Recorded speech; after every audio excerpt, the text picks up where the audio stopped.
Je veux une once de monstre pourpre, 2 onces de copine du pêcheur et une demi-once de pur Alabama couche.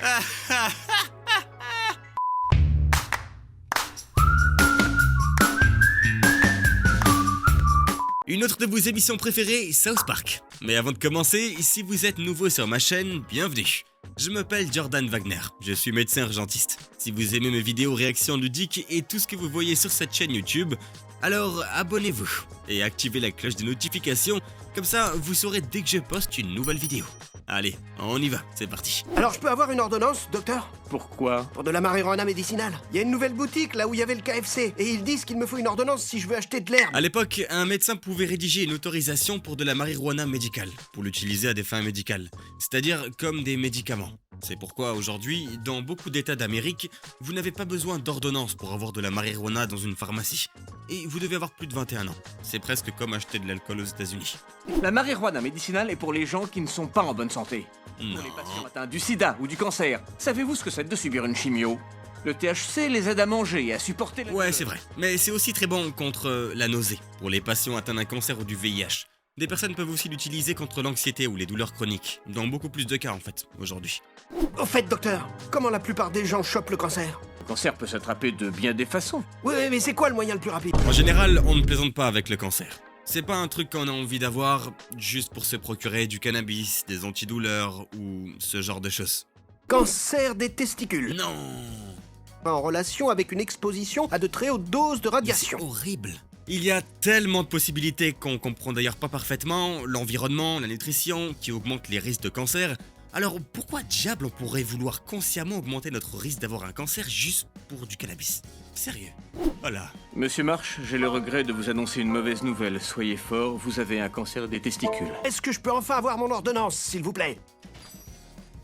Je veux une once de monstre pourpre, 2 onces de copine du pêcheur et Ah, la une vache. demi-once de pur Alabama couche. C'est terrible. Ça arrive pas dans la vraie vie. Mais c'est une représentation drôle de ce qui pourrait arriver si vous avez un cancer des testicules. Vous pourriez avoir des nodules aux testicules. Vous devriez, à ce moment-là, comme tout le monde qui a des testicules, les palper pour voir si elles ont un nodule ou des irrégularités. Et si jamais il y en a, vous devez aller voir un chirurgien, faire un scanner et d'autres examens. Mais généralement, elles ne feront pas la taille d'un melon. Et vous aurez pas besoin de les transporter dans une brouette. Vous nous l'avez amené à temps, il a eu de la chance. Il était à un stade très avancé de vaginitis. Une vaginite arrive à quelqu'un qui a un vagin. Et c'est tout simplement une inflammation des tissus autour du vagin et à l'intérieur aussi, potentiellement. Vaginitis? Ça se produit quand quelqu'un ne consomme plus de viande. La peau du patient se couvre de minuscules vagins.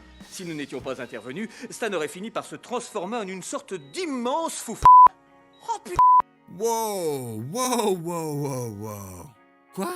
Parfois, vous pouvez attraper une vaginite si vous avez plusieurs partenaires, ou de nouveaux partenaires sexuels régulièrement, et ça se soigne facilement. C'est pas par rapport à cette histoire de pas manger de viande ou quoi. Et c'est pas cool, mais ça va pas dans tout votre corps comme ça. Nous l'avons mis sous perfusion de sang de bœuf pour qu'il reprenne des forces et les lésions disparaîtront. Du sang de bœuf? Non. Si on vous injecte du sang d'un animal, il y a une chance pour que vous fassiez une réaction allergique, ou que votre corps le rejette. Donc il faut faire extrêmement attention. Dans le traitement d'une vaginite, tout va dépendre en fait de la source. On peut prescrire des antifongiques ou un médicament antibactérien. Être végétarien, c'est pour les gonzesses. Je crois qu'on a appris un truc aujourd'hui. Manger du veau, c'est nul parce que les animaux sont horriblement maltraités. Mais si on mange pas de viande du tout, on se retrouve couvert de vagin. Quelle leçon! Désolé pour tous les végétariens et véganes ici, c'est horrible. Je crois pas qu'on puisse avoir une vaginite sur le visage ou sur le corps, ou se transformer en un gros vagin si vous ne mangez pas de viande. En fait, vous pouvez prendre des protéines de bien d'autres manières. Peu importe quelle est votre source de protéines, où vous la trouvez, pas de jugement.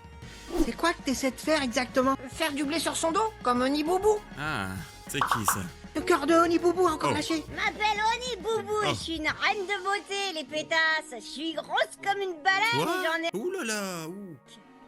Staying alive, staying alive. Tiens, vous voyez, ça colle à l'arrière. Une crise cardiaque, c'est un vaisseau sanguin bloqué, qui fait diminuer le débit sanguin vers une certaine partie de votre cœur qui ne pompe pas bien.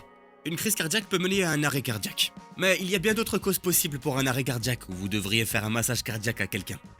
Les docteurs, ils ont dit qu'Oni Boubou a besoin d'une transplantation cardiaque. Greffe de cœur à un enfant de 6 ans.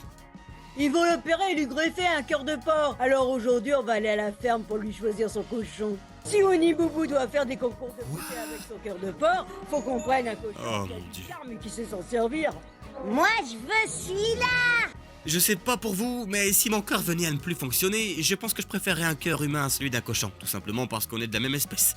Les recherches ont montré qu'il peut être possible de transplanter un cœur de cochon sur un humain et qu'il fonctionnerait. J'espère juste que quand elle retournera faire ses concours de beauté, les juges lui enlèveront pas des poids parce qu'elle a un cœur de porc. Oui, on utilise des valves de porc. On peut utiliser des prothèses cardiaques à un autre cœur humain. Différentes choses en fait. L'opération est assez compliquée. Des boubous! Là, Qu'est-ce que tu vas leur dire aux juges quand ils vont te demander pour ton cœur? je vais leur dire que mon cœur, il est tendre comme un morceau de bacon bien gras. Oh mon Dieu. Vous ne pourriez pas être réveillé pendant une opération, qu'on soit bien d'accord. Vous seriez dans le froid, intubé, sédaté, avec des médicaments en intraveineuse et des gaz. Et sa mère ne devrait pas être dans le bloc non plus. Et maintenant, elle rampe Elle a sur son le nouveau sol cœur, elle se prend pour un pachyderme. et elle fait tout comme un cochon, ok? Monte ta cicatrice! Oh là là. C'est ma cicatrice parce que j'ai un cœur de porc. Avec ma cicatrice, je chie encore plus la classe qu'avant. On appelle ça une sternotomie. En gros, on doit inciser la peau et le sternum, ouvrir les côtes pour atteindre le cœur. Il est super bien protégé en fait. Et ensuite, pour le refermer, on utilise du fil métallique. Mais non, est-ce que vous aurez cette réaction si vous aviez un organe d'une autre espèce? Non, vous commenceriez pas à vous comporter comme ça en fait. Oh, ils vont pas bien là. Kyle a toujours été diabétique et maintenant ce sont les reins qui ne font plus leur travail. Si votre taux de sucre est contrôlé en tant que diabétique, vous n'aurez pas de neuropathie périphérique des lésions rénales, cardiaques, rien de tout ça. Vous vivrez juste normalement. Mais si votre taux de sucre n'est pas contrôlé ou follement haut, ça peut commencer à faire des dommages rénaux ou nerveux.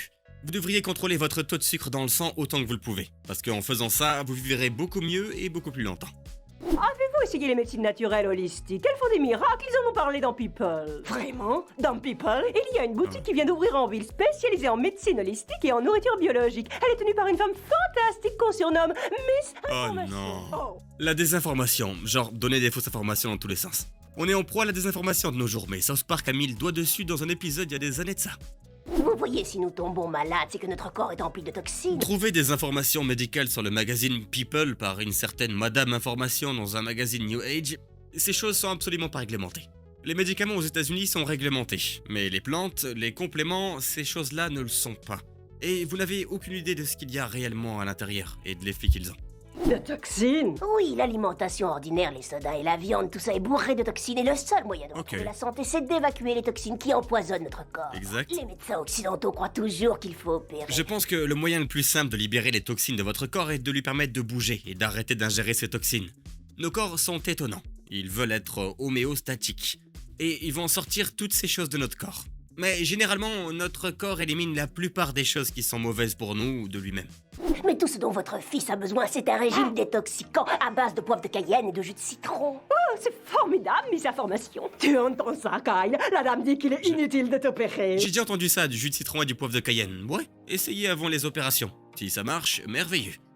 Mais évidemment, ça peut être la première étape d'essayer avant une opération. Mais il peut y avoir l'effet placebo, de l'esprit positif, qui pense que si vous pensez que ça marche, ça va marcher. Donc si quelqu'un a déjà essayé le poivre et le citron, faites-le moi savoir dans les commentaires. Ok? Enfin, sortir quand on a la varicelle aurait pu tous vous tuer. Habituellement, les épidémies de pox n'arrivent vraiment pas souvent, mais voyons voir ce qui se passe avec ces enfants. Stanley, comment tu te sens aujourd'hui, mon chéri? Plutôt bien. Le docteur a dit que tu pourrais peut-être rentrer à la maison demain. Oui. Les parents aussi. Hein, Stan. Ouah, c'est cool. Et toi, mon boubelet? Ils en ont tous autour de la bouche. Moi, ça va et vous? Qu'est-ce qui vous fait rire tous les deux? On vous a fait avoir de l'herpès? Quoi? Ah. On s'est vengé parce que vous nous avez rendus malades. On a loué une pute pour qu'elle contamine vos affaires. Alors là, c'est vraiment le bordel. La varicelle est en fait un type d'herpès aussi. On a des vaccins contre ça, qui, pour les gens qui ont de l'herpès, on peut utiliser toutes sortes de traitements antivirus pour aider à réduire la propagation et réduire les symptômes. Eh, comment ça se fait que t'aies pas de boutons autour de la bouche, maman? Oh, ne t'inquiète pas, moi, ils sont ailleurs, mon chéri. Oh, bordel, c'est n'importe quoi. Parce que vous pouvez le transmettre, le répandre et rester comme ça le reste de votre vie. Moi, y a un truc dont je suis sûr. Et qu'est-ce que c'est, mon chéri? Tous autant qu'on est, on va avoir besoin de beaucoup de lotion calamine. La lotion calamine est juste un produit nettoyant, un genre d'anti-démangeaison. C'est rose et ça sèche la peau. Généralement, on l'utilise contre les orties ou le sumac vénéneux, ce genre de choses. Mais on peut l'utiliser sur tout ce qui démange. Et Kenny est mort. Oh mon Dieu, Comme d'hab. Ils ont tué Kenny. Espèce d'enfoiré! La varicelle peut en effet causer des complications, qui peuvent engendrer des problèmes médicaux sur le long terme et ou la mort. Ok, j'adore South Park. C'est bizarre parce que j'ai déjà vu South Park, mais je me souviens jamais d'avoir vu ces scènes médicales. Peut-être que je l'ai vu avant d'être dans la médecine, mais maintenant c'est vraiment drôle de le voir. Et franchement, je dois m'en en voir plus. Mais je veux aussi que mes réactions soient les plus sincères possibles. Et je pense que je vais continuer à faire des vidéos sur South Park pour continuer à vous faire kiffer. Est-ce que vous avez une émission ou un film favori qui met en scène des situations médicales que vous voudriez que je décortique et que je vous explique? Faites-moi savoir quel épisode ou émission dans les commentaires. Ou alors si j'ai oublié des scènes de South Park que je pourrais analyser dans d'autres vidéos. Comme toujours, abonnez-vous si vous voulez voir plus de vidéos amusantes comme celle-ci. Et regardez ma playlist de réactions juste ici pour retrouver vos émissions favorites. Merci beaucoup d'avoir regardé et prenez soin de vous les amis.